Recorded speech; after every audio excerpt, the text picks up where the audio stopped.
যত টাকা লাগে আমি দেব। শামীম হোসেন পাটোয়ারি বনে গেলেন ক্রিস গেইল। নিউজিল্যান্ডের বুকে আগুন জড়িয়ে রীতিমতো চরম উত্তেজনায় নিউজিল্যান্ডকে কাঁপিয়ে দিয়ে কেমন জয় তুলে নিল বাংলাদেশ।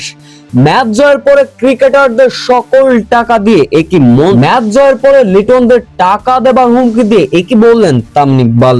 ঘরের মাঠে নিউজিল্যান্ডের বিপক্ষে বরাবর যেন বাংলাদেশ খেলতে ভালোবাসেন, নিউজিল্যান্ডকে সবসময় পাকড়াও করে ধরে নেন। ওয়ানডে সিরিজ ব্যথা ভুলে এবার টি-20তে কি জ্বলে উঠবে নিউজিল্যান্ড? এমন সমীকরণে প্রথম ম্যাচে চট্টগ্রামে মুখোমুখি কিউইরা। শুরুতে অবশ্য এদিন বোলিং করতে নেমেছিল বাংলাদেশ। নিউজিল্যান্ডের মতো বাগা বাগা ক্রিকেটারদের দ্রুত ফিরিয়েছে বাংলাদেশ। বাংলাদেশের হয়ে এদিন বল হাতে জ্বলে ওঠার মতো করেছিলেন রিশাদ হোসেন, নিয়েছিলেন মূল্যবান 2 উইকেট।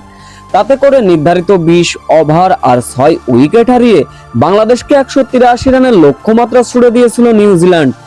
এই লক্ষ্য তাড়া করতে নেমে উদ্বোধনী জুটিতে ভালোই শুরু করেছিলেন সাইফ হাসান এবং তামিম।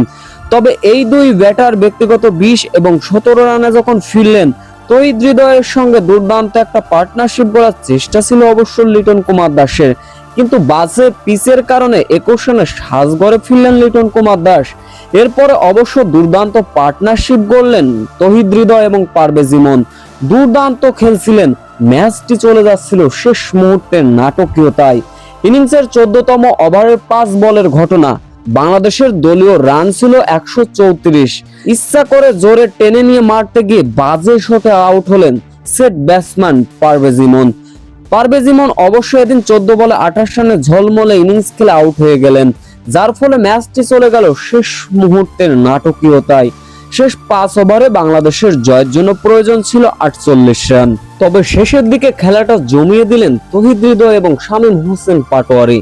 শামীম হোসেন পাটোয়ারির এক একটা শট যেন ছিল চোখের প্রশান্তি। নো লুক শট থেকে কাভার ড্রাইভ, কি খেলাই না দেখালো শামীম হোসেন পাটোয়ারি। শেষ 3 ওভারে বাংলাদেশের জয়ের জন্য প্রয়োজন ছিল 5 রান। মূলত শামীম হোসেন পাটোয়ারির আগুনে ঝরা ব্যাটিং এবং তহিদ হৃদয়ের এমন ব্যাটিং এ ভর করে নিউজিল্যান্ডের মতো বড় শক্তিশালী দলকে রীতিমতো কাঁদিয়ে যেন হারালো বাংলাদেশ। এদিকে ম্যাচ জয়ের পর কথা বললেন বিসিবির নয়া সভাপতি তামিম ইকবাল। তিনি বলেন, লিটন কুমার দাসরা শুধু জিতুক, যত টাকার প্রয়োজন আমি দেব, তবে বাংলাদেশের ক্রিকেটের উন্নয়ন করে ছাড়বো।